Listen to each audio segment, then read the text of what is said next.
अस्तित्व तो नहीं है। हम सब कुछ भी दे दें फिर भी उनके ऋण से ऊरण नहीं हो सकते, क्योंकि डीएनए तो उन्हीं का है ना। उसको कैसे बुलाएं, उसको कैसे वापस करें? तो जब तक शरीर में है, जब तक श्वास है, तब तक उनका ऋण बना रहेगा। इसलिए भारत ने बहुत गहरी खोज की है कि जो चले गए उनके लिए, देखो ये भारत की परंपरा है, दूसरी जगह इतना विधि विधान से नहीं है जितना अपने यहाँ है। एक मेरे को उदाहरण याद आ रहा है, जब शाहजहां ने अपने पिता औरंगजेब को कैद खाने में डाल दिया, आप जानते होंगे, तो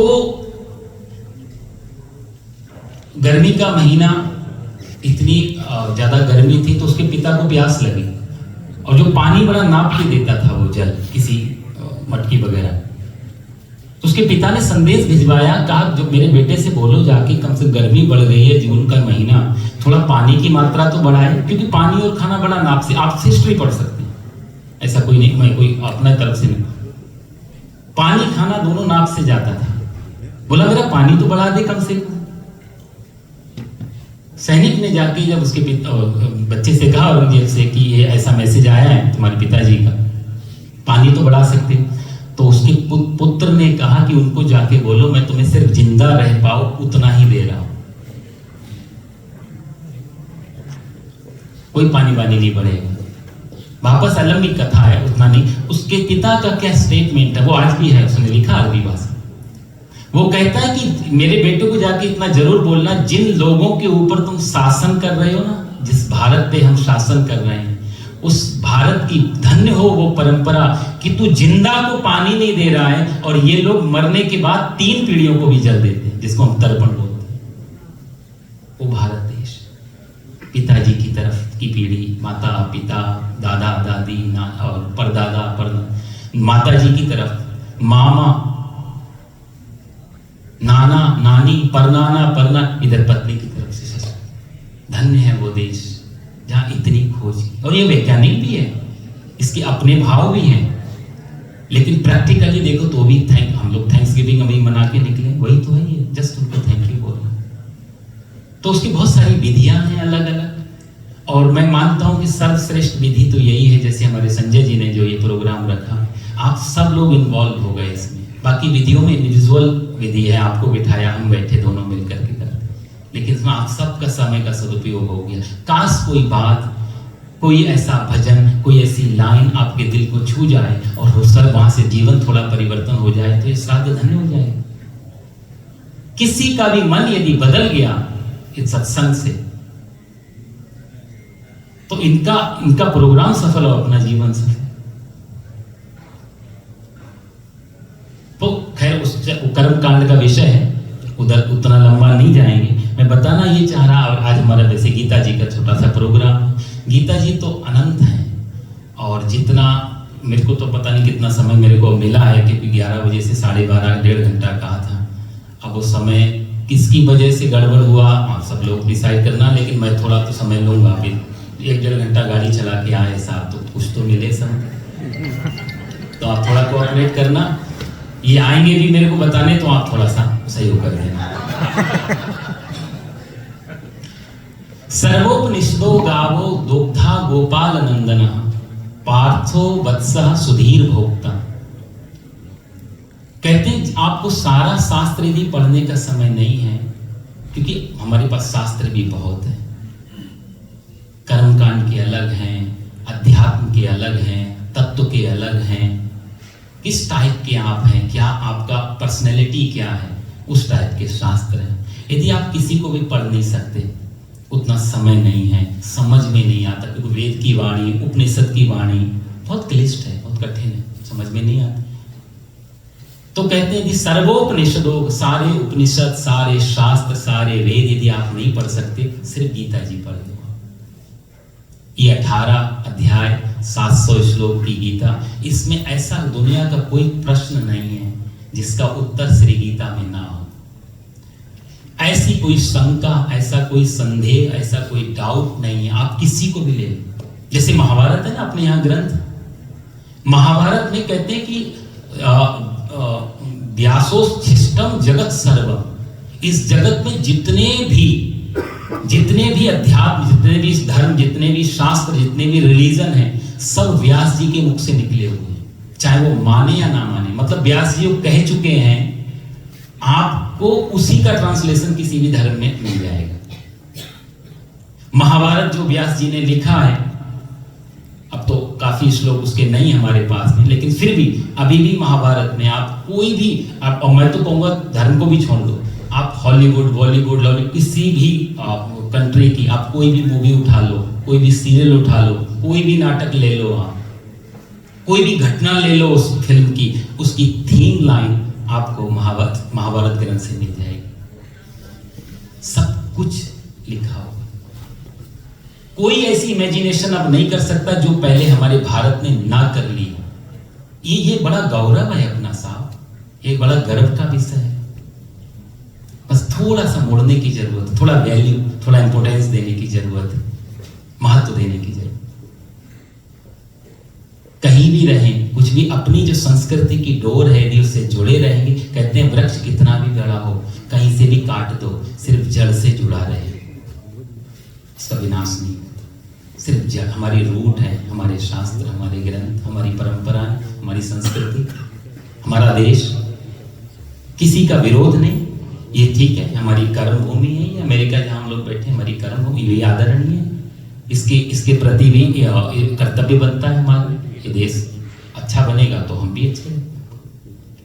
लेकिन जननी जन्मभूमि स्वर्गादपि गरीयसी, जहां हमने जन्म लिया, जो हमारी मातृभूमि रही, उसका गौरव तो अनंत है साहब।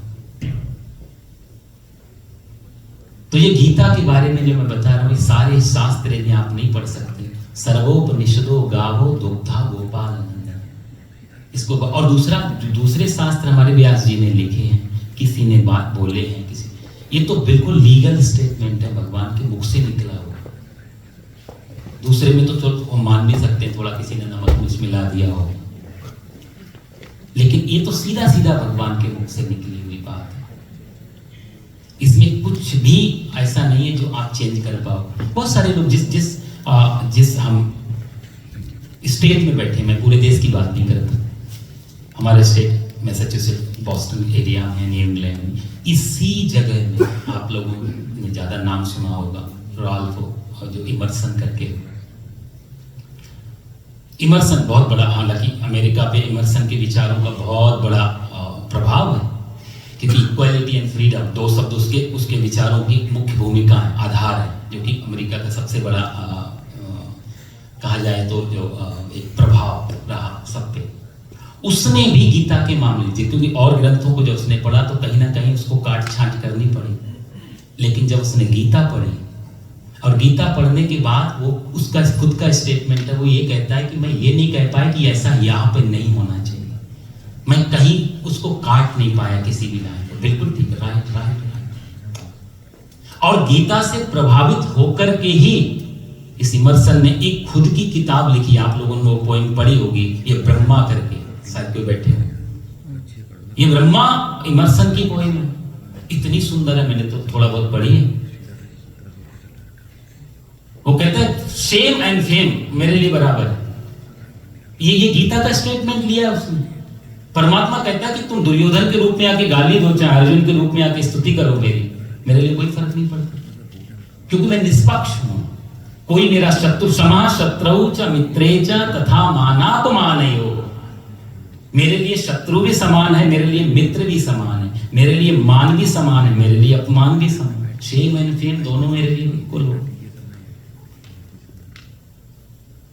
इमर्सन, ओपनहाइमर, आप लोग जानते होंगे, परमाणु की, उसने भी गीता के बारे में। मैं इसलिए उनके नाम ले रहा हूं, इसलिए नहीं कि अपने यहाँ कोई हम शंकराचार्य जी के बारे में बोलूं, या हम तिलक के बारे में बात करें, तिलक ने भी गीता लिखी है, गांधी जी ने भी टीका की है उस पे, शंकराचार्य जी की उनकी भी टीका है गीता। लेकिन इनके नाम बोल के शायद कई अपन लोगों को थोड़ा सा एक मॉडर्न का चस्का लगा। योग बोलते हैं कि योग करने आओ, तो शायद कम लोग, पर योगा कर दिया तो भी इकट्ठे होते। तो भारतीय चीज को जो पैकेजिंग होके जब फॉरेन से आती है तो हमें लगता है ये अब ठीक हो, हस्ताक्षर बाहर के लग, इसलिए मैं लोगों की अपनी संस्कृति में तो सैकड़ों टीकाएं हुई, गीता पे जितना टीका हुई, गीता पे जितना बोला गया, गीता के जितने अनुवाद हुए दुनिया में, उतना दूसरी किसी धार्मिक ग्रंथ का नहीं। और मजे की बात, जितने लोगों ने किया अपने अपने हिसाब से किया। आप तिलक की गीता पढ़ेंगे तो कर्म, क्योंकि तिलक शुद्ध कर्म योगी है, वो कर्म पे पूरा गीता को उन्होंने कर्म के हिसाब से डाल दिया। गांधी जी अहिंसा में अपना मनस्थिति रहती थी, उन्हें गीता को थोड़ा हिंसा, क्योंकि वो कभी स्वीकार नहीं कर पाए कृष्ण भगवान युद्ध करा सकते। विनोबा भावे जी शुद्ध ज्ञान मार्गी है, तो उन्हें पूरी गीता का निचोड़ उसमें ज्ञान मार्ग में ले गए। गीता इतनी फ्लेक्सिबल है और कहा जाए इतनी मल्टी डायमेंशनल है, बहुआयामी। आपकी अपनी दृष्टि क्या है, आपका अपना स्वभाव, अपने विचार, अपनी पर्सनल, आपका व्यक्तित्व क्या है, गीता उसी हिसाब से ढल जाती है। इसलिए गीता पूरी दुनिया में जा पाई। अद्भुत है। मैं तो कहूंगा सबको थोड़ा थोड़ा समय निकाल के जरूर बेसिक अध्ययन तो करना चाहिए। फिर कभी सत्संग करने बैठे, कभी प्रवचन करने बैठे, तो आप जल्दी पकड़ पाएंगे, कनेक्ट हो पाएंगे। थोड़ा थोड़ा समय निकाल। सर्वोपनिषदो गावो दोग्धा गोपालन। दूसरा चीज ये भी है बात, देखो हमारे सनातन धर्म में दो धाराएं हैं, दो लाइन है, कहा जाए तो दो परिधि है धर्म की, दो तरफ से धर्म घिरा हुआ है, और दो टाइप की पर्सनैलिटी इस दुनिया में, पूरी दुनिया में टू टाइप ऑफ पर्सनैलिटीज। जो आपके व्यक्तित्व हैं वो दो ही तरीके के, उस पर हम बाद में चर्चा करेंगे समय रहा। भारतीय सनातन धर्म की दो परिधि, एक तो आ गया स्पिरिचुअलिज्म। स्पिरिचुअलिज्म में आप देखो तो हम सुनना पसंद करते हैं, कुछ ज्ञान, कुछ अर्जित करना है, कुछ पाना है, कुछ सीखना है, कुछ जानना है। तो स्पिरिचुअलिज्म में सारा अध्यात्म चला गया, सारे शास्त्र। दूसरा है रिचुअलिज्म, किसी को कुछ करना पसंद है, उसको करे बिना चाहिए, सुनने से क्या होगा, बैठने से क्या होगा, ध्यान लगाने से क्या। बुद्ध को यदि हम किसी कर्म योगी के पास ले जाएं तो महात्मा बुद्ध को नहीं सकते, बुद्ध हमेशा बैठे रहते कि जो कुछ करने से तो बाधा पड़ेगी। बुद्ध कहते जस्ट बैठना है, खाली बैठना है, बिल्कुल एम्प्टी हो जाना। तो उनका मेडिटेशन कर्मयोगी की समझ में नहीं आएगा, और कर्मयोगी को बुद्ध समझ में नहीं आएंगे, बुद्ध को कर्मयोग समझ में नहीं आएगा। दोनों की धाराएं अलग है। तो रिचुअलिज्म में कुछ जैसे अपना कर्मकांड है, कुछ पूजा, कुछ पाठ, कुछ भजन, कुछ कीर्तन, कुछ नाच, कुछ गाना, हर तरीके का है। दोनों ही परिधि हैं। आप किस धारा में बह पाते हो, आपका मन किस धारा में लग पाता है, वो आपका टाइप हो गया। कंफ्यूजन तब पैदा होता है कि मैं सुनना पसंद है, हमसे कुछ करवाया जा रहा है, और कंफ्यूजन तब पैदा होता है जब हमसे कुछ करना पसंद है, हमको ध्यान में। इसलिए कर्मयोगी को हम ध्यान में ले जाएंगे, डिस्टर्ब हो जाएगा, परेशान हो जाएगा, कंफ्यूज हो जाएगा। आजकल यही मुश्किल खड़ी हो रही है ना, क्योंकि हम पहचान नहीं पा रहे सामने वाले की पर्सनैलिटी क्या, वो चाहता क्या, वो जी कैसे रहा है, और बिना उसको एनालिसिस किए हम उसको धर्म में डाल देते हैं। इसलिए क्रांति नहीं घट पाती, इसलिए वो वहां पहुंच नहीं पाता। गीता में दोनों टाइप, लोकेश में दूसरा अध्याय आप देखेंगे सांख्य योग में, लोकेश में दुविधा निष्ठा पुरा प्रोक्ता मया नघा। भगवान श्री कृष्ण कहते हैं कि दो ही रास्ते हैं, एक तो आप ज्ञान मार्गेन, या तो आप ज्ञान से जाओ, या कर्म योगेन योगिना, या कर्म से। तो ज्ञान और कर्म, ज्ञान हो गया स्पिरिचुअलिज्म, कर्म हो गया रिचुअलिज्म। आप कर्म के मार्ग से आगे बढ़ो या फिर ज्ञान के मार्ग से आगे बढ़ो। ये आपको अपने आप खुद सेल्फ एनालिसिस करना पड़ेगा कि मेरा अपना मार्ग क्या है। गीता वही सिखाती है, गीता आपको कहीं ले नहीं जाएगी, गीता कहीं पहुंचाती नहीं, गीता आपको दृष्टि दे देती। गीता कोई आपके साथ पैरेलल नहीं चलती। गीता आपको, आप चौराहे पे खड़े हैं, आपको ये खुद चूज करना पड़ेगा मेरा रास्ता। आपको आपसे पहचान करा देती है कि आप क्या हैं, आपकी वो कहते ना कि मैं खुद ही पर्दा बना था। कोई परमात्मा और हम में कोई अंतर नहीं है। किसी शायर ने कहा है कि मैं खुद ही पर्दा बना था, मुझे मालूम ना था। ये हमारे और उसके बीच में, हमारे और शांति के बीच में, हमारे और परमात्मा के बीच में कोई और नहीं है, हमारे ही अज्ञान का पर्दा है, हम पहचान नहीं पा रहे। उस पर्दे को जस्ट हटाया तो आप और परमात्मा एक ही। गीता बस उतना पर्दा हटाना, और वो पर्दा भी गीता नहीं हटाएगी खुद, वो आपको ही हटाना होगा, आपको रियलाइज हो जाएगा। तो इतना सुंदर ये ग्रंथ है, मैंने तो भगवान की कृपा से अध्ययन कर ही रहा हूँ पिछले 20, 22, 25 सालों से लगाओ। लेकिन जब भी कोई भी श्लोक लेके बैठता हूँ, जब भी उसका थोड़ा बहुत चिंतन करता हूँ, हर बार एक नया अर्थ, एक नया भाव, आपको रोज फ्रेश लगेगी गीता।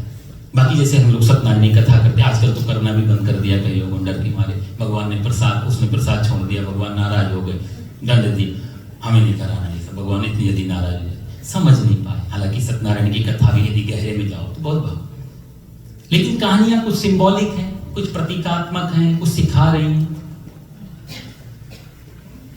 कहानियों में, कैरेक्टर में, जियोग्राफी में, कहां हुई, किसने किया, क्या, उनमें अटकेंगे तो फिर कंफ्यूजन ही पैदा होगा। ये सारे हमारे साथ, देखो सीधा सीधा गीता नहीं समझ सकते, तो हमारे ये कहानियां आई पहले, तो इनमें क्या है कि थोड़ा पात्र दे दिए, घटना दे दी। जैसे हम लोग बचपन में पढ़ते थे, क से कबूतर, ख से खरगोश, ग से गमला, घ से घड़ी, ऐसे हम लोग पढ़ते थे यूपी वगैरह में, आपको बैठे जाए।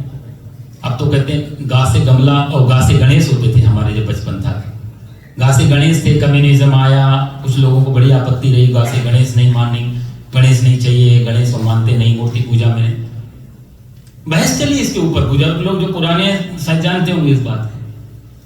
हम मैं इसलिए बता रहा हूँ क्या किस लेवल की हमारी सोच है। गा से गणेश पसंद नहीं थे, बहस हुई पार्लियामेंट, संशोधन किया गया कॉन्स्टिट्यूशन में, अब गा से गणेश को हटा दिया। मैंने सुना है अब आ गया गा से गधा। अब गधा से किसी को प्रॉब्लम नहीं, गणेश से सबको प्रॉब्लम है। ये तो हमारा आईक्यू लेवल है, और इस इंटेलिजेंट क्वेश्चन से, इस आईक्यू लेवल हम लोग पाना चाहते हैं शांति, वो भी इटर्नल। बुद्धि का विकास तो करें। तो जैसे क से कबूतर, इस सिंबल, जब हम बड़े हो गए, बड़े होने के बाद कबूतर तो उड़ गया, लेकिन क रह गया, क्योंकि टीचर को हमें क याद कराना था, ना कि कबूतर। कबूतर तो ऑटोमेटिक ही याद हो जाए। क याद कराने के लिए कबूतर बिठाया, पेड़ की डाली बनाई, वो डाली, वो पेड़, वो सारा सिंबॉलिक है, प्रतीकात्मक है। जिस दिन क समझ में आ गया, उस दिन वो सब डिलीट कर दिया। ऐसी ये कहानियां, ये कैरेक्टर, ये पात्र, ये घटनाएं, ये स्थान, ये सब सिंबॉलिक हो जाते हैं जिस दिन ज्ञान, असली बात जिस दिन पकड़ में आ जाती। क्योंकि इन कथाओं के बिना मन नहीं लगेगा। ये ग्रंथ बड़ा रूखा सूखा है, और रूखा सूखा इसलिए है क्योंकि हम लोग उस लेवल पे नहीं, हमारा स्तर वो नहीं, इसलिए लगता है नींद आने लगती, बोरियत होने लगती। कई लोग, थोड़ा बहुत देखा मैंने, कई लोगों से कहा, बोला शुरू तो किया पर समझ में कुछ नहीं है, बंद कर दिया, मुश्किल हुई। तो उसने स्तर बढ़ाने के लिए थोड़ा ये कहानियां, थोड़ा ये पाठ, सत्संग की, थोड़ा ब्रेन वॉश तो हो, थोड़ा क्लीन तो, तैयार तो हो उस लेवल के लिए, तभी। क्योंकि भगवान की अपनी वाणी है साहब, ये भगवान ने खुद बोल। देखो साहब, अभी हम लोग संगीत सुन रहे थे। भारतीय संगीत में 3 चीजें में, संगीत का जो पूर्ण यदि संगीत देखा जाए तो 3 चीजों से मिलकर बनता है। पहला है नृत्य, फिर गायन, फिर वादन। एक यदि किसी के पास है, चाहे कितना ही अच्छा हो, पूर्ण संगीतकार नहीं, चाहे आप कोई भी बहुत अच्छा गा पाता हो या बहुत अच्छा संगीतकार हो, लेकिन एक धारा में तो पूर्ण संगीतकार वो नहीं बन सकता। संगीत का मतलब है जिसके पास तीनों कलाएं, जो नाचना भी बहुत अच्छा जानता हो, जो गाना भी बहुत अच्छा जानता हो, जो बजाना भी बहुत अच्छा जानता हो। दुनिया में, इस पृथ्वी पे कोई भी ऐसा नहीं हुआ सिवाय कृष्ण के। आप कभी गौर करें, चाहे हमारे भारत के तानसेन रहे हों, चाहे वो स्वामी हरिदास जी रहे हों, चाहे विष्णु दिगंबर पद्धति है, चाहे भातखंडे, ये तो भी संगीत के आप लोग बैठे जानकारी, जितनी पद्धतियां हैं सब में एक दिशा में था। चाहे आप वेस्टर्न में भी चले जाओ, बीथोवेन है, मोजार्ट है, बाग है, ये भी, लेकिन एक धारा है उनके पास। ये भगवान श्री कृष्ण है जिनके पास तीनों के तीनों हैं। जब ये गाते हैं तो गीता जैसा अद्भुत ग्रंथ निकलता है। गीता का मतलब गीत ही तो हुआ, गीति इति गीता, जो गाया गया। ये उपदेश नहीं था, ये गाया गया, रिदम में लिया गया। जब उन्होंने जब बजाई वेणु, आप श्रीमद् भागवत को कभी सुने तो वेणु गीत है वहां पर, जब उन्होंने भगवान ने वेणु बजाई वृंदावन में अपनी, तो इंसान तो क्या, पशु पक्षी गाय बछड़ा, वहां तो व्यास जी लिखते हैं कि गाय के थन बछड़े के मुंह में है, भूखा है, दूध पी रहा है, लेकिन जब वेणु बजी तो वहीं का वहीं स्टैच्यू हो गया। पक्षी डाल पे बैठा तो डाल पे बैठा, जब इसने ऐसा बजाया तो पूरा वृंदावन, पूरा ब्रज क्षेत्र ये सब नाच रहा है साथ में। भगवान ने जब गाया तो बजाया तो, और जब नृत्य किया है तो आप लोग जा, तांडव गति मुंडन पर नाचत गिरधारी, पम पम पम पग पटकर, फम फम फम फननी परत, बिम बिम बिम बिनती करत नाग बधुहार। तांडव गति मुंडन पर नाचत गिरधारी, जब वो नाचते हैं तो पूरा ब्रह्मांड, और ये नाच ही रहा है। ये नटराज की मूर्ति हमने ऐसी नहीं लगाई, ये बहुत कुछ सिखाती है। ये पूरा जगत नाच रहा है, बिना संगीत के, बिना नृत्य वादन गायन के पूरा जीवन नीरस हो जाता। कोई तो एक कला चाहिए सर, कृष्ण के अंदर तीनों है, आपको क्या पसंद है ले सकते। ये वेणु गीत ये भगवान का निकला, अद्भुत है। कभी आपको समय मिला है तो सुन, से हम लोग श्रीमद् भागवत की कथा वगैरह भी करते हैं, तो मैं काफी कोशिश करता हूँ वेणु गीत को क्या श्लोक डालें, भगवान की वेणु जो बज रही है क्या स्वर डाले गए हैं। तो यार ये जो गीता है ये एक गाने का विषय है। ये गाना, इसको सिर्फ यदि आप बोर होकर के ये मतलब ऊब करके सुनेंगे तो समझ में कुछ नहीं आएगा। थोड़ा रस डाल के, थोड़ा मैं कोशिश करूं कि ज्यादा से ज्यादा इसको सरल करके थोड़ा आपका कोऑपरेशन रहे यहाँ। और ये गाया कहाँ गया, ये आराम से आप लोग पूरा मत मन, कुर्सी पे बैठ के मोबाइल भी बीच बीच में देख लिया, थोड़ा इधर उधर भी देख, ऐसे नहीं। महाभारत का वहां समर है, 11 अक्षौणी सेना इधर है, 7 अक्षौणी इधर है, करोड़ों के लोग उनके, और अभी थोड़ी देर में शंख बजने वाला है, लाखों करोड़ों मरने वाले। इतना बड़ा युद्ध तो पृथ्वी पे कभी नहीं हुआ जितना बड़ा महाभारत हुआ। लाखों करोड़ों लोग मरने मारने के लिए खड़े हैं, उसके बीच में ये गीत गाया गया। ये भी बहुत बड़ा सिंबॉलिक है। अर्जुन कहता है मुझे बीच में लेके चलो, मैं देखना चाहता हूं किसके साथ मुझे युद्ध करना,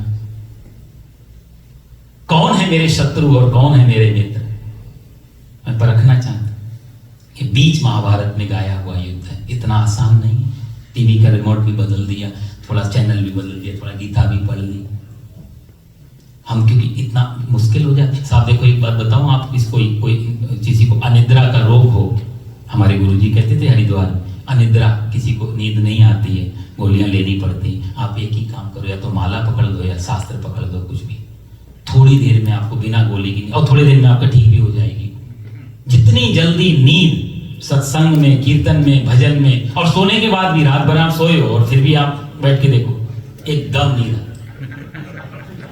इतनी अच्छी तरह टौने कई लोग आकर के, हम लोग जो भागवत की कथाएं आदि करते हैं तो बैठते हैं अपना वो भी खोज की, कहाँ दीवाल है, पिलर हो पीछे ना, ऐसे आराम से बैठ गए, उनको मालूम है। अब जैसे ही अपना सत्संग शुरू हुआ, आंख बंद की, 2-2.5 घंटे की बढ़िया सीन, जो लास्ट में जयकारा लगाया, बोलो सच्चिदानंद भगवान की।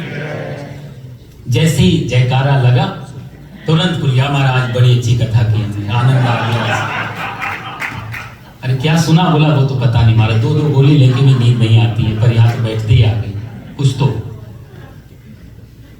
ये जब तक आप, क्योंकि हम जब वैल्यू देना चालू करते हैं किसी चीज को, तो उबासी, ये बोरियत, ये नींद, ये सब का है।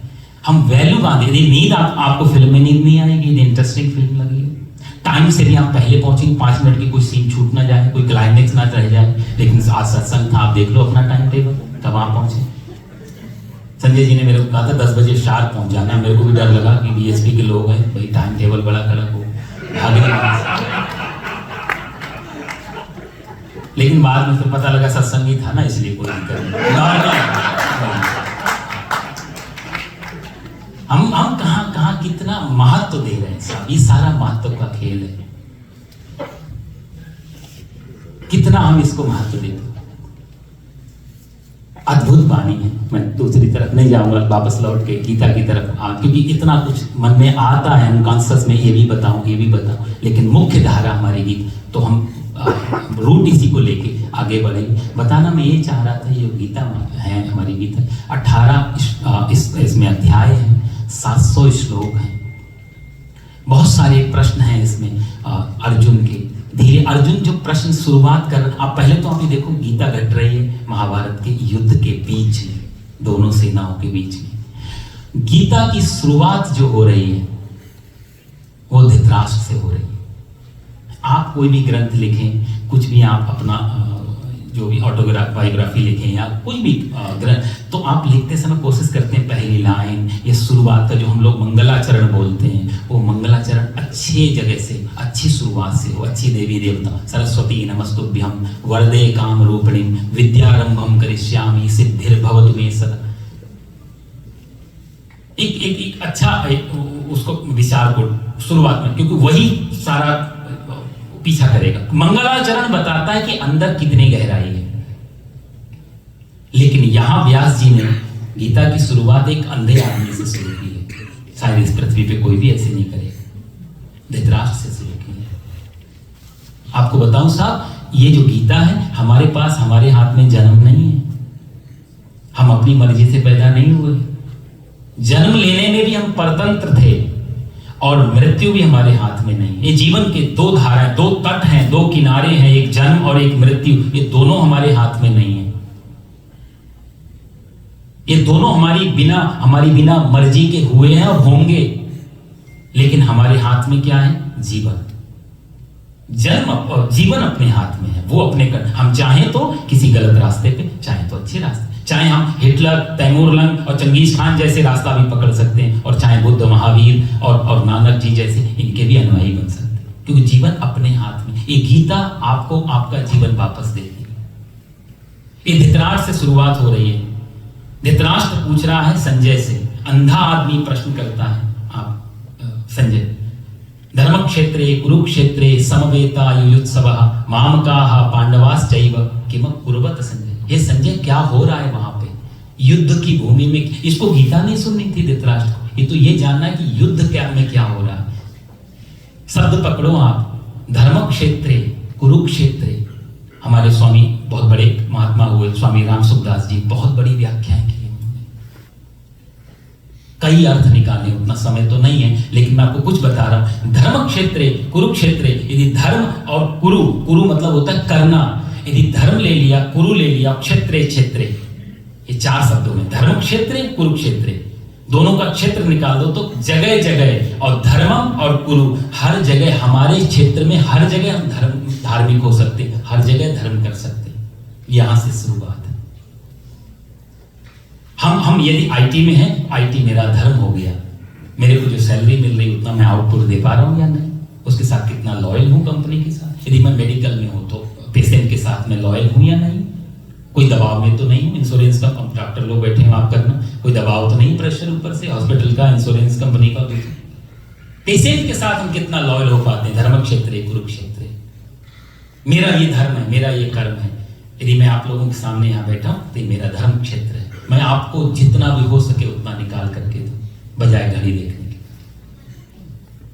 धर्म क्षेत्र कुरुक्षेत्र। दूसरा इसका अर्थ है कि देखो आप, कुरुक्षेत्र कहां बना है? धर्म क्षेत्र, पहला शब्द है धर्म क्षेत्र में। धर्म क्षेत्र कुरु युयुत्सवा, युद्ध की इच्छा से धर्म क्षेत्र में इकट्ठे हुए। आप फिलॉसफी पकड़ पा रहे हैं ना, क्योंकि ये बहुत बड़ा दर्शन है ये गीता। यहां शब्दों को इतना घुमाया, क्योंकि कृष्ण भगवान के ना वो बहुत ज्यादा सूत्रात्मक पद्धति से बोला है इन्होंने, नहीं तो गीता बहुत लंबी हो जाती। ये बिल्कुल फॉर्मूला है, इनको डिकोड करना पड़ेगा तो आपको एक्सप्लेनेशन बहुत कुछ मिलेगा। धर्म के क्षेत्र में युद्ध की इच्छा से लड़ने के लिए जो आए हैं, धर्म की इच्छा से और युद्ध की इच्छा से और धर्म के क्षेत्र में, यही तो गीता का ये ट्रांसलेशन हो रहा है। आज भी आप देखो वही घट रहा है। जितने युद्ध, जितनी लड़ाइयां, जितने झगड़े धर्म के क्षेत्र में होते हैं, उतने शायद अधर्म के क्षेत्र में नहीं होते। आज भी वर्तमान में न किसी कंट्री का नाम, जितने भी युद्ध चल रहे हैं आप देखो धर्म क्षेत्र के अंदर ही चल रहे हैं। ये जो 5000 साल पहले जो ये समस्या थी, वही समस्या आज भी इस दुनिया के कई कोनों में। हमारा कश्मीर सबसे बड़ा धर्म क्षेत्र रहा भारत का, क्योंकि कश्मीर के विद्वान इस पृथ्वी के सबसे बड़े विद्वान माने जाते थे। सरस्वती माता की उद्गम स्थली, जन्म स्थली है कश्मीर के बाद काशी का नाम आता था विद्वानों में। यदि किसी को शास्त्रार्थ करना हो और कश्मीर के विद्वान बैठे हों, हर आदमी हिम्मत नहीं करता। आज वही धर्म क्षेत्र हमारा कुरुक्षेत्र बना हुआ पिछले कई सालों से। राजनीतिक भूल, बहुत सारी छोटी छोटी, अपना घरेलू मामला इंटरनेशनल लेवल पे पहुंचा दिया निजी स्वार्थ के लिए। बहुत छोटा सा मामला था देखा जाए तो, लेकिन उसका दुष्प्रचार करके आज अंतर्राष्ट्रीय स्तर पर विवादास्पद हो गया हमारा धर्म क्षेत्र। आप सब लोग जानते हैं वो राजनीतिक मेरा क्षेत्र नहीं है, मंच भी नहीं, लेकिन सारे विश्व में जितनी भी लड़ाइयां हैं आपको 90% धर्म क्षेत्रों के कारण मिले। 5000 साल इतिहास हमेशा अपने आप को दोहराता है। धर्म क्षेत्र, कुरुक्षेत्र, समवेता, युयुत्सवा, युद्ध की इच्छा से आए हुए कौन? मामकाहा। आप देखो दो शब्दों में सारी गीता का निचोड़ है यहाँ पे। मामकाहा पांडवास चैव, मेरे और पांडु के पुत्रों ने क्या किया? पांडु महाराज तो रहे नहीं, अपना यदि मानता तो मेरे ही पांडु के पुत्र भी मेरे हो सकते थे। बात तो सारी लड़ाई की जड़ तो यही है, मेरा और ये तुम्हारा। आई और माई, इसी में सारा वेदांत छुपा हुआ है।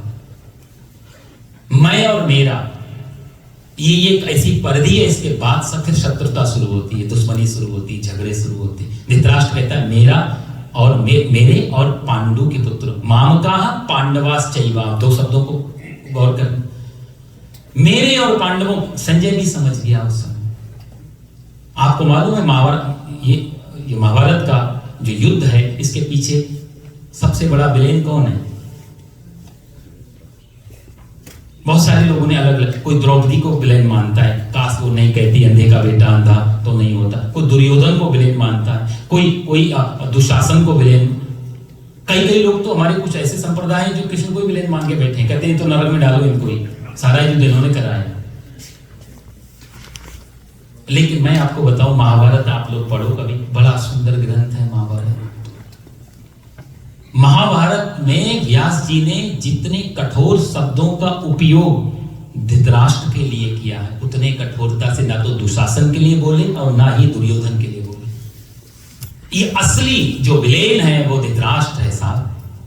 सत्ता धृतराष्ट्र के हाथ में है, सिंहासन धृतराष्ट्र के हाथ में है, पावर धृतराष्ट्र के हाथ में है, डिसीजन धृतराष्ट्र के हाथों में है। और इस बात को मैं आपको बताऊं, ये लास्ट में जब ये पूरा महाभारत हो गया, और महाभारत होने के बाद जब गांधारी और कृष्ण का संवाद होता है महाभारत में पढ़ना, गांधारी ने रोते हुए कृष्ण से कहा कि एक प्रश्न का उत्तर आपसे चाहती हूँ, मैं पतिव्रता नारी, मेरे पति अंधे थे, मैंने भी आंखों में पट्टी बांध ली थी, इतना अच्छा जीवन मैंने जिया पति के साथ, कोई पाप नहीं किया, कोई गुनाह नहीं किया, किस बात की सजा मुझे मिली? मुझे जीवित रहते हुए मेरे 100 पुत्रों की लाश पे रोना पड़ रहा है कृष्ण, मेरी क्या गलती थी? पुत्रों ने गलत किया, उन्होंने, पर मैं भी तो मां हूं, मैं क्यों अपने जवान बेटों की लाश पे रोई? मैंने क्या गुनाह किया? इसका फिर कृष्ण भगवान ने उत्तर तो दिया एक कहानी के माध्यम से, तुम पहले क्या थी, और वो सब तो मैं फिर कभी चर्चा करूंगा। लेकिन अंत में कृष्ण कहते हैं मां वो तो गलती एक थी, वो तो पाप का प्रायश्चित, लेकिन इसमें तुमने एक बहुत ही बड़ी गलती प्रैक्टिकल की, तुम्हारा पति राजा बन के सिंहासन से चिपका हुआ है। क्योंकि धृतराष्ट्र का अर्थ होता है ना, जिसने, धृत मतलब होता है जबरदस्ती पकड़ के रखा है, किसको? राष्ट्र को, देश को, जो छोड़ना नहीं चाहता, चिपका हुआ है, वही है धृतराष्ट्र। तुम्हारे पति सिंहासन पे बैठे हैं, वो राजा हैं, महाराज हैं हस्तिनापुर, और आप उनकी पत्नी होने के नाते राजमाता बनी। तुम्हारा पति तो अंधा है जन्म से माता, लेकिन तुम्हें तो पट्टी नहीं बांधनी चाहिए थी आंखों पे।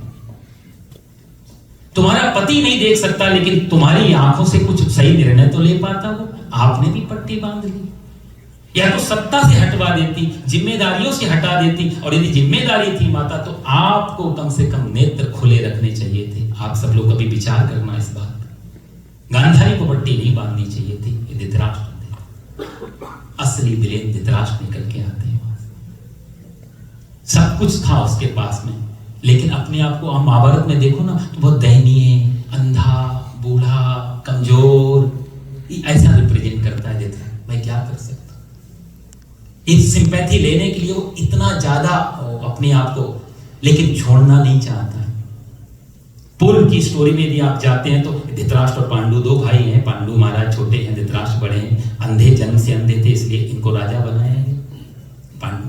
पांडु को पांडु रोग हो गया था, आप लोग, एनीमिया था उनको, हीमोग्लोबिन बिल्कुल, ये जो पांडु रोग है बहुत प्राचीन, हीमोग्लोबिन बिल्कुल डाउन था। उन्होंने बोला तुम यहाँ रहोगे, जल्दी से तुम्हें एलर्जी हो सकती है, इन्फेक्शन हो सकती है, दूर जाके रखा उनको। एक दिन वो माद्री के कारण स्वर्गवास हो गया, वापस फिर इनको किसी ना किसी को तो बिठाना पड़ेगा धृतराष्ट्र को। लेकिन सही में पांडु महाराज राजा थे तो इनके बेटे का आधा तो बनता ही है।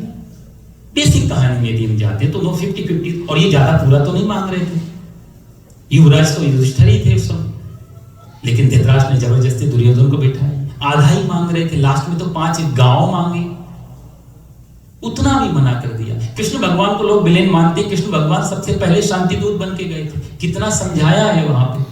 दुर्योधन को भी बच्चा है, तूने युद्ध नहीं देखे, तो जिस युद्ध की तैयारी कर रहा है ना, वो पृथ्वी पे बहुत बड़ा, ना भूतो ना भविष्यति, ना हुआ ना होगा, इसलिए छोड़ दे जिद, आधा दे दे, 5 गांव दे दे, निपटा ले। कृष्ण से ज्यादा शांति प्रस्ताव किसी ने भी,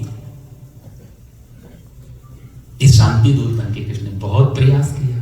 उसको कृष्ण को ही बंदी बनाने लगा, इतना धर्म का उपदेश देता है, मैं सब जानता हूं। देखो साहब, दुर्योधन का स्टेटमेंट क्या है वहां पे, जब कृष्ण समझाते हैं धर्म क्या है, नीति क्या है, मोरल के सबके बारे में जब समझाने जाते तो दुर्योधन का वहां स्टेटमेंट है, केशव मुझे समझाओ मत, जानामि धर्मम नाचा में निवृत्ति, जानामि अधर्मम नाचा में प्रवृत्ति, जानामि धर्मम नाचा में प्रवृत्ति और जानामि अधर्मम नाचा में निवृत्ति। कृष्ण जो तुम कहते हो ना, ये धार्मिक बातें और ये विचार की बातें और ये नीति, ये सब मेरे को आता है। जानामि धर्म, धर्म जानता हूं क्या, मुझे मालूम है अच्छा क्या है, लेकिन नाचा में निवृत्ति, वो नाचा में उसमें मैं इन्वॉल्व नहीं हो सकता, उसको मैं कर नहीं सकता, उसको मैं फॉलो नहीं कर सकता, मेरी मजबूरी है। और मैं ये भी जानता हूं कि गलत क्या है, अधर्म क्या है, लेकिन केशव नाचा में निवृत्ति, मैं उसको छोड़ भी नहीं सकता। ये अंतिम बात जब दुर्योधन ने बोली कि जब मान के बैठा है जानते हुए भी और कहता है मैं छोड़ नहीं सकता और उससे मैं मुक्त, अधर्म से मुक्त नहीं हो, भगवान श्री कृष्ण उसी समय वापस आ गए। सुधारना तो उसको होगा ना जो सुधरना चाहे साहब। प्यासा ही पानी की तरफ जाता, उसको तो आप पानी पिला सकते हो। बीमार यदि ये मान के चले कि मुझे ठीक ही नहीं होना, तो दुनिया का कितने बड़े डॉक्टर को लाके रख दो। पहला तो वो डॉक्टर कोशिश करते हैं कि आपको तैयार करें मेंटली, आपको ठीक, आपकी विल पावर, आपकी इम्यूनिटी सब डिपेंड कर रही है दवाइयों पर। यदि आप ठीक होना नहीं चाहें तो दुनिया का कोई भी डॉक्टर ठीक नहीं कर सकता। आप यदि आपके पास पात्र नहीं है, आप खाली नहीं है, आप कुछ लेने को स्वीकार नहीं, तो कोई भी शिक्षक, कोई भी टीचर, कोई भी गुरु कुछ नहीं कर सकते। दुर्योधन भरा हुआ है अहंकार से, फुल है। रात भर भी यदि उसे समझाया जाए, दिन भर भी, वो नहीं समझ पाए। दुर्योधन और अर्जुन का यही फर्क है, अर्जुन खाली घड़ा लेके बैठा है, पात्र खाली के, साधी माम त्वाम प्रपन्नम, हे केशव मेरे को साध लो, मेरे को संभालो, मेरे को बताओ मुझे किधर जाना है, अहम त्वाम, मैं तुम्हारी शरण में हूं। ये जो झुका अर्जुन, आप देखो पहले अध्याय के जाते जाते अर्जुन ऊंचाई पर चढ़ रहा है, तर्क दे रहा है, दलील, जैसे अपन लोग दलील देते हैं, क्यों नहीं आए सा पूजा, काम था, ये था, वो था, बहुत सारी चीजें दलीलें अपने पास भी होती। अर्जुन के पास भी दलील है, युद्ध क्यों नहीं करूंगा, भिक्षा मांग, भैक्षम अपीह लोके गुरुन हत्वा ही महानुभावान, ये गुरु जी को मारने से क्या मिलेगा, ये चचेरे तहेरे ममेरे सब, ये सब मेरे तो सगे, इनको मार के क्या मिलेगा, इससे अच्छा तो मैं इस दुनिया में भिक्षा मांग करके अपना गुजारा कर लूं। तर्क ऐसे हैं, यदि किसी नीति शास्त्र के पास बैठा दिया जाए, इसलिए तो गांधी जी को गीता नहीं पच पा रही है पूरी, इस दृष्टि से तो सोच भी, कल्पना भी तक नहीं कर पा रहे हैं कि गांधी, अर्जुन के तर्क उनको बिल्कुल फिट लगते। पश्चिम में भी जब गीता शुरुआत में गई, वेस्टर्न, तो भी गीता बंद कर दी गई। उसके कारण ये था क्योंकि विचारवादियों को तो लगा अर्जुन के तर्क बिल्कुल ठीक है, लेकिन जैसे जैसे आगे बढ़े, क्योंकि तर्क अर्जुन का क्या था, मेरे अपने, और वही धृतराष्ट्र का तर्क है। आप देखो अर्जुन का जो आर्ग्यू है और धृतराष्ट्र दोनों के सेम, माम का पांडवास, मेरे और पांडु के पुत्रों ने किया, और अर्जुन भी कह रहा है कि मैं अपनों को क्यों मारूं, इससे अच्छा तो मैं भिक्षा लेके भोजन कर लूं। और जब भगवान ने कठोर शब्दों में डांटा है अर्जुन को, क्लैप्यम मास्म गमा पार्थ नैतत्यु युपपद्यते क्षुद्रम हृदय दौर्बल्यम त्यक्तोत्तिष्ठ परम तप। अर्जुन, इतनी बड़ी गाली भगवान ने किसी को भी नहीं दी। जितनी बड़ी गाली अर्जुन को दी, क्लैप्यम, क्लीब बोलते हैं इंपोर्टेंट को, नपुंसक को। एक पराक्रम क्षत्रिय और उसको नपुंसक कह देना, क्लीब क्लैप्यम मास्म गमा पर। हे अर्जुन, नपुंसकता को त्याग, तू परम क्षत्रिय है। और इस समय तेरे को ये सूझ रहा है, पहले क्यों नहीं कहा? जब मैं शांति दूत बन के गया तब भी तुम भिक्षा ही तो मांग रहे हो 12 साल से। भाई 12 साल का वनवास, अज्ञातवास, ये तो सब तो किया। अब जब तुम्हारे पास जब सब तैयारियां हो गई हैं, सब इकट्ठे, अब तू भाग रहा है। और फिर भगवान ने जब उसको गालियां दी तब इसने सरेंडर किया। आप देखो गीता की शुरुआत दूसरे अध्याय से हो रही, लेकिन पहला अध्याय धृतराष्ट्र, ये अर्जुन के आर्ग्यूमेंट्स, ये सब चीजें बहुत, क्योंकि भूमिका नहीं बन पा, और जब तक भूमिका समझ में नहीं आएगी गीता समझ में नहीं। इसलिए पहला अध्याय बहुत ज्यादा गहराई से पढ़ने का। घटा क्या, हुआ क्या था, क्यों महाभारत की जरूरत पड़ी, क्यों गीता की जरूरत पड़ी, ये पहला अध्याय कहा जाए तो इसका गर्व है गीता सुनने का। कई लोग, बहुत सारे लोग गीता पे प्रवचन करने वाले, सत्संग करने वाले, ये लोग पहला अध्याय को स्किप कर देते हैं, आगे थोड़ी मुश्किल खड़ी। ये बहुत बड़ा बेस है पहला, क्योंकि इसका नाम है विषाद योग। विषाद मतलब बहुत ज्यादा चिंता, बहुत ज्यादा दुख, पीड़ा से परेशान, कंफ्यूजन है, जहां पर स्ट्रेस है, एंजाइटी है, टेंशन है, सब कुछ विषाद में सब आ जाता है। अर्जुन विषाद से ग्रस्त है।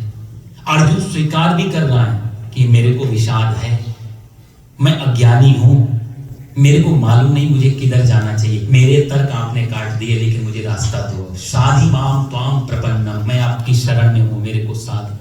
अर्जुन जब सरेंडर करता है, और जब सरेंडर करता है तो वहां से फिर गीता की शुरुआत हो। ये भी बड़ा सिंबॉलिक है। 15 मिनट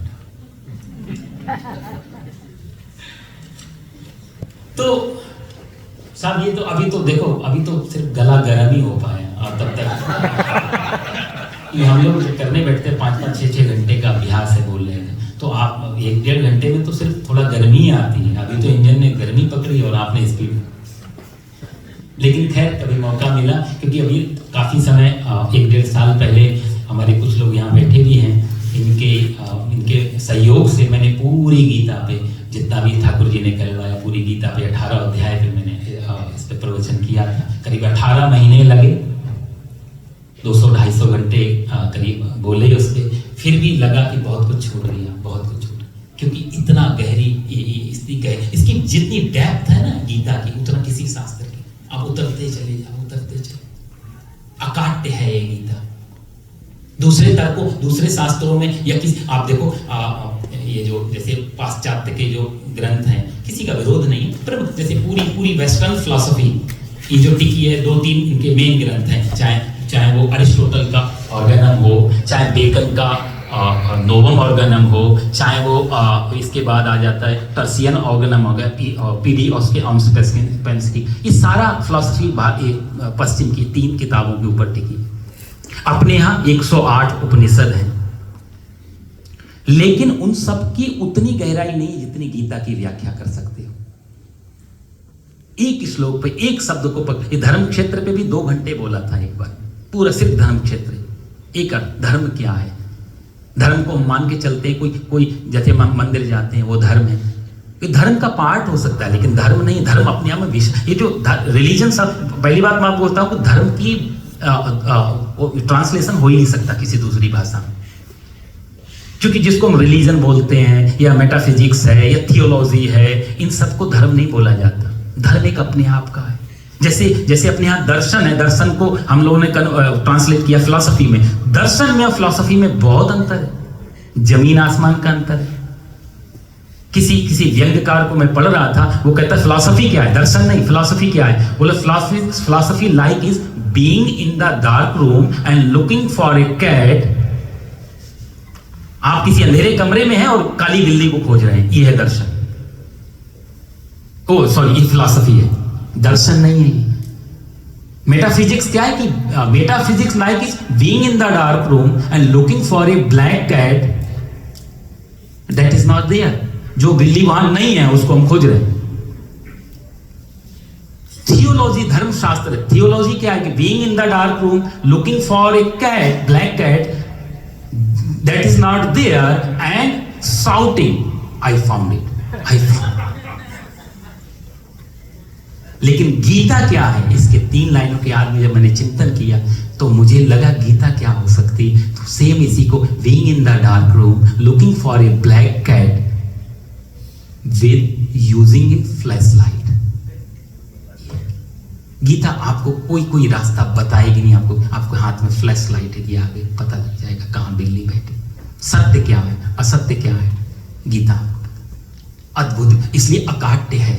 इसको इस पे कोई तर्क नहीं हो सकता, इसका कोई पक्ष ऐसा नहीं जो आपको ये गलत ऐड कर दिया या एक्स्ट्रा ऐड। एक भी शब्द भगवान ने रिपीट नहीं किया है पूरी गीता में। आप एक भी शब्द, यदि अर्जुन को नामों से पुकारा है या अर्जुन ने कृष्ण को कहीं अच्युत कहा है, कहीं केशव कहा है, कहीं कृष्ण कहा है, इन सब को जब कहा है तो उन शब्दों के भी अपने भाव है, वो कहां पे कह रहा है। अच्युत शब्द का प्रयोग कर रहा है अर्जुन कि मेरे को बीच में लेकर के चलो। च्युत का मतलब होता है गिरना, अच्युत का मतलब होता है ना गिरना, जो गिरने ना दे। इसलिए यहाँ अर्जुन केशव को अच्युत के रूप में कहते हैं, अच्युत मेरे को दो बीच में, मैं गिर ना जाऊं, मैं फिसल ना जाऊं, मैं भटक ना जाऊं। यहाँ पे अच्युत, ये एक शब्द की में बहुत गहराई है गीता की। कोई रिपीटिशन नहीं है, कोई भी रूपांतरण नहीं है कहीं पे भी। अकाट्य ग्रंथ है गीता। इसलिए मैं तो चाहूंगा कि आप थोड़ा समय निकाल के, बहुत कुछ बहुत सोच के आया था, ये भी कहूंगा वो भी कहूंगा, कोई एक अध्याय के कुछ हो सका तो एक 18 अध्याय के एक श्लोक को भी थोड़ा भी कहने जाता तो भी काफी। तो अभी तो पहले हम अध्याय के पहले श्लोक से भी आगे नहीं बढ़े, समय की पूर्णता हो गई। लेकिन तो अंतिम मैं आपको ये निवेदन करूंगा कि हो सके तो थोड़ा इसको आप बेसिक पढ़ना चालू करें, और बेसिक आप पढ़ेंगे तो काफी कुछ स्टोरी समझ में आएगी, क्या क्या कहना चाहते हैं। और किसी अच्छे गुरु के सानिध्य में, क्योंकि अर्जुन भी झुका और झुक करके उसको गुरु मिला। आप ये मत सोचो कहाँ ढूंढने जाऊं, अपने आप को आपने तैयार कर लिया। दूसरे ग्रंथों में भी आता, शंकराचार्य जी भी कहते हैं कि गुरु को ढूंढने जाना नहीं पड़ता, शिष्य सिर्फ रेडी हो जाए, सिर्फ आपकी तैयारी हो जाए तो गुरु आपको ढूंढते हुए आ जाएगा। क्योंकि आप कैसे पहचान करोगे गुरु की? यदि आप गुरु को पहचानोगे इसका मतलब आप ही उनसे ज्यादा समझदार। आपका इतना बड़ा व्यू है कि आप गुरु को आप नहीं पहचान सकते। आप तो सिर्फ शिष्य बन जाओ, आप सिर्फ गड्ढा बन जाओ, पानी तो अपने आप आकर के उसमें भर जाएगा। हमें सिर्फ गड्ढा बन जाना है। पानी को ढूंढने गड्ढा नहीं जाता, पानी को, गड्ढे को ढूंढते हुए पानी स्वयं आ जाता। अर्जुन और कृष्ण के संवाद से इतना ही गीता कहना चाहते हैं। हमें सिर्फ अपनी एक जो हमारा स्तर है, हमारी कैपेबिलिटी है, जो हम उसको बस तैयार कर लें अपने लिए। कृष्ण किसी ना किसी रूप में जरूर आ जाए, जरूर थोड़ा प्रयास करें। अद्भुत ग्रंथ है, मेरा तो सबसे फेवरेट ये रहा। बाकी भारत के बाहर के भी, बुद्धिज्म में भी मैंने काफ़ी अनुभव, 5-6 महीने रह के उसकी भी पढ़ाई की। जैनिज्म में भी रहा, अपना आर्य समाज को भी काफ़ी पढ़ा, चाहे वो दूसरे पृथ्वी पे जो भी धर्म है। भगवान के हरिद्वार हमारा एक ऐसा एक ग्लोबल जगह है जहाँ सारे धर्म आकर, तो थोड़ा समय सब जगह दिया जितना भी दे सकता था। लेकिन अंत में फिर गीता पे आके ठहरे। इससे अद्भुत कुछ, कोई भी क्वेश्चन, कोई भी डाउट, कोई भी शंका, जिससे मैंने शुरुआत, जो यहाँ सब जगह से सॉल्व होती। भगवान ऐसा कृपा करें। आप लोगों की कोई शंका समाधान हो तो प्लीज़ आप पूछ सकते हैं 1-2 मिनट के लिए। और अंत में हमारे जो संजय जी के पिताजी ब्रिजलाल जी कौल जी, देखो ये भी ब्रिजराज हैं, जो किसने गीता बोली, वो भी वृंदावन के राजा ही तो हैं हमारे भगवान श्री कृष्ण। और जिनकी लिए हम कर रहे हैं वो भी हमारे ब्रिजराज जी हैं। केशव में जाके मिल गए। ऐसी भगवान से प्रार्थना करूंगा कि उनकी आत्मा को अपने चरणों में स्थान दें, और ऐसे अवसर बार हमें मिलते रहें कि कुछ सीखने को मिलता रहे इस बाहर की धरती पे। ओम पूर्णमदः पूर्णमिदं पूर्णात् पूर्णमुदच्यते पूर्णस्य पूर्णमादाय पूर्णमेवावशिष्यते। सर्वे भवन्तु सुखिनः, सर्वे सन्तु निरामयाः, सर्वे भद्राणि पश्यन्तु, मां कश्चित् दुःख भाग भवेत्। ओम शांति शांति। बोलो सच्चिदानंद भगवान की, गीता माता